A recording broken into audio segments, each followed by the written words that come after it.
RYU Hayabusa. So you've come, Raven. Back off, Hayabusa. I will execute my mission.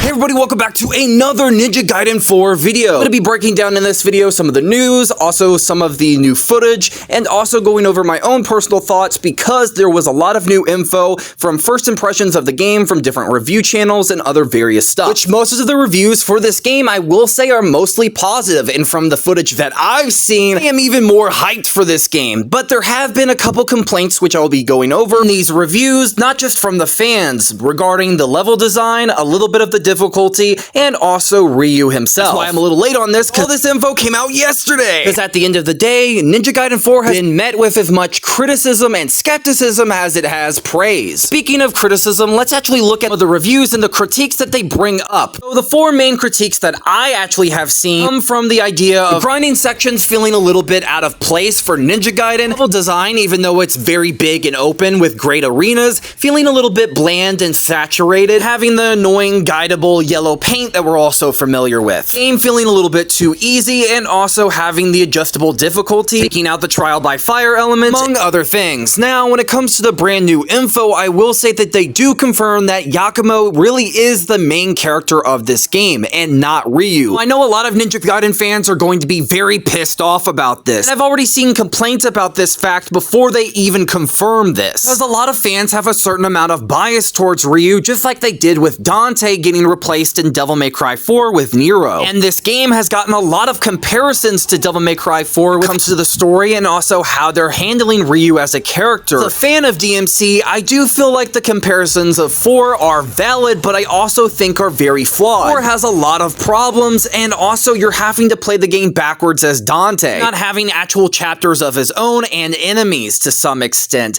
And that doesn't feel like the case. From what they've said, it does feel like Ryu will share the spotlight with Yakumo to some extent, and he also will be a bit of an antagonist or a rival character that is kind of working against you if your goals actually conflicting with one another. We've seen in multiple trailers. Few reviews actually give a little bit more insight into that fact, and I do feel like from what we've seen, he doesn't feel like Ninja Gaiden 3 Ryu. It's a little bit of a good thing, but also it's a little bit interesting. As for Ryu's gameplay, finally getting to see how it plays and how it looks is actually amazing, because they've been actively hiding it and focusing a lot on Yakumo. Obviously, Ryu does look a lot more weighty, but he also looks a lot more precise and also a lot more experienced. Yes, he is only using the Dragon Sword, which is kind of reinforcing the fact that Ryu only has one weapon. A lot of fans do not like and have brought up. For me personally, I don't mind this change because it does give Ryu a little bit more limitations. Let me explain why. It does feel like they're splitting up aspects of his gameplay to use for Yakumo to some extent. The people that love the weapons variety that you can use with Ryu, they've kind of split that up and gave it to Yakumo to give him a little bit of a different playstyle than Ryu, for the fans that love that type of experimentation when it comes to weapon variety. For Ryu himself, they've kind of went back to their older roots, where Ryu's gameplay is a lot more condensed and a lot more precise to show his experience, because I do feel like with the Dragon Sword, they're actually giving you a lot more combos and actually expanding on it as a weapon. So for it to be the only thing he can use, they have to expand on it and its potential when it comes to combos and how you can use it. So it basically adds a whole new depth when you really think about it, separating the two aspects of combat of the Ninja Gaiden games